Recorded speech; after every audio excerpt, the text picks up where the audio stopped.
மா any time டயர்ட்லேயே தான் இருக்குது கல்பனா பாவம். என்னங்க பண்ணுறது?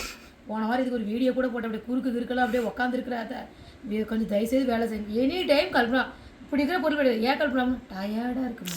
டெக்னிக்கல் ஒர்க் பண்ணுறேன் நீ சொல்லு. டெக்னிக்கல் ஒர்க்குங்க டெக்னிக்கல். சரி என்ன லஞ்சு?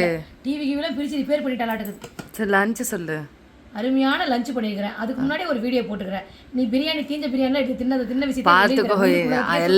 எல்லாரும் அந்த கமெண்ட்ல பாத்துருப்பாங்க. போ வா வா வா. சூப்பரான ஒரு லெக் பீஸ் போட்ட பிரியாணி ஜீரக சம்பா ரைஸ்ல செஞ்சிருக்கேன். சூப்பரான ஜீரக சம்பா ரைஸ்ல லெக் பீஸ் போட்ட biryani. Leg piece super biryani நண்பர்களே. அத பாத்தீங்களா? அது எனக்கு நாக்கு ஊறுது. இதே அம்மா இது ஒரு 10 நாள் வச்சுக்கலாமா ப்ளீஸ்? 10 நாள் சாப்பிடுங்க. பாருங்க சிக்கன் 65 கொஞ்சம் கூட மசாலா உதிராம கீழே சிந்தாம பிரிஞ்சு போகாம இங்க பாருங்க நல்லா ஜூஸியா ஒரு சிக்கன் 65 பண்ணிருக்கேன். அப்ப இது வந்து சிக்கன் 65 ஜூஸ். நீ அப்படி கூட நினைச்சு கொடு. கல்பனா பாருங்க ஆனியன்லாம் அப்படியே கலர்ஃபுல்லாக போட்டிருக்கேன். பிரியாணி செஞ்சு முட்டை இல்லைன்னா எப்படி இந்த முட்டையை இப்படி நடுவில் உட்காந்து புதைச்சி வச்சிடலாம். அது குச்சி பிடிக்குதான்னு பார்க்கலாம். ஆண்டவா சரி எனக்கு எவ்வளோ அடிவு.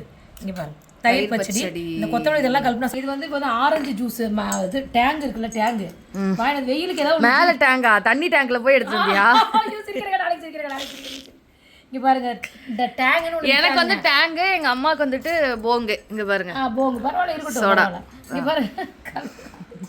இங்க பாருங்க டேங்குக்கு வந்து கலந்து வச்சிருக்கேன் ஆரஞ்சு ஃப்ளேவர். அதுக்குள்ள பேச எதுக்கு நடுவில் வர டைம் ஆகுதுன்னு சொல்றல. இங்க பாருங்க சூப்பரான ஒரு லெக் பீஸ் போட்ட பிரியாணி முட்டை சிக்கன் 65 ஆனியன் ரைத்தா எல்லாமே சூப்பர் சூப்பர் சூப்பர். நம்ம வீட்ல லஞ்ச் பண்ணியதா உங்க வீட்ல என்ன லஞ்ச் பண்ணி கமெண்ட்ல சொல்லுங்க.